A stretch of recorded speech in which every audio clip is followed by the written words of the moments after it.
What's going on? It's the RapNerd, and I'm here today to talk about a new horror movie that released over the weekend on Shudder called Mother of Flies. Now, this movie is directed by the Addams Family, and no, not the Addams Family you're thinking about with Wednesday and Gomez, but it is a family that has directed and written a few films since the 2010s.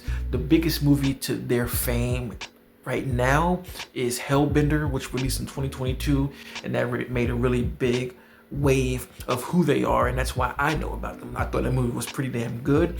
So here in this story, we follow a widowed husband and his daughter who seek out a witch in the woods to cure the daughter of cancer because chemo has failed up until this point. Now, I think that this is their strongest movie so far. Like I said, I did like Hellbender, but this one just stuck with me a lot more with what they were able to do.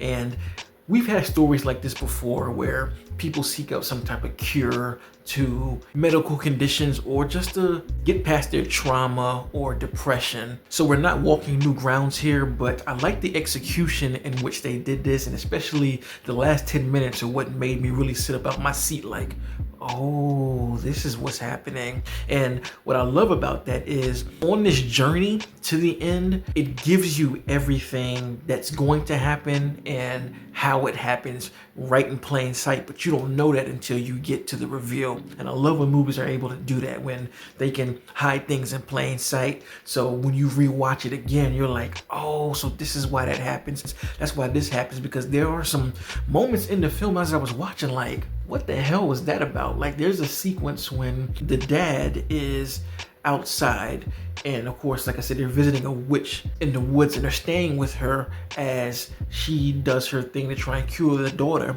And he goes outside and there are these kids that he runs into who are saying things like, you know, we want to party and do a certain type of thing that I don't want to spoil. And the dad's kind of like, what the hell are y'all talking about? Like, why are y'all here? And that whole scene is just awkward. You know, I'm literally trying to put the pieces together like, what? But then there's a bit of information revealed, like I said, in the last 10 minutes that I'm like, oh, that's why these kids were out here doing what they were doing. And then that just makes an even bigger mind blow. And that's the part really that shined the most in this movie.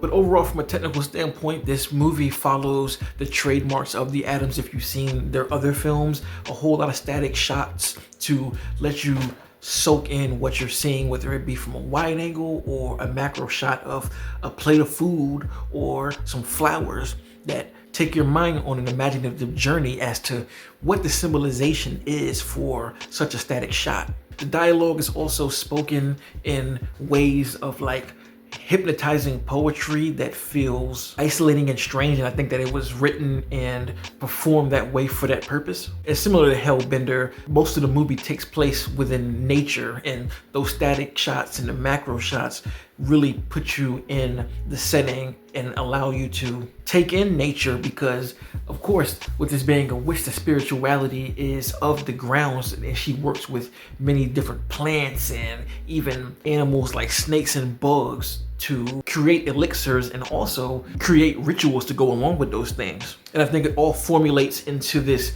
weirdly artistic type of film that I know is not for everybody, but honestly, I enjoy that kind of thing, especially if it gets paid off. Now, if all of these different things were at play and the ending was like, I wouldn't like the film, and I feel like that would be a detractor, but because it does end up working in the end, I love the execution of a movie like this. So thinking about it now, I would definitely put this in the category of folklore horror films. And if you are into those types of movies, this is definitely one for you to watch because you will enjoy it a lot. And to go along with that, I think the sound design and the music choices that they use in the film amplifies all of those things. So there are a lot of ritualistic chants and voices in the score, as well as sounds that pop in and out of ears to make you feel like you're under some type of hypnosis, because shit does get really weird in here and the sound amplifies that. So again, if any of that sounds up your alley, definitely give it a watch. It's on Shudder right now. And if you have seen it, let me know in the comments what you thought about the movie and what was your favorite part. Again, mine was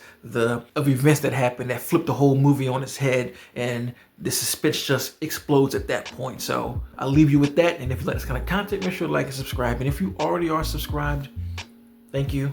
And until next time, peace. RapNerd Productions, no capping, that's word to mommy. Instead of banking on it, now rapping is just a hobby.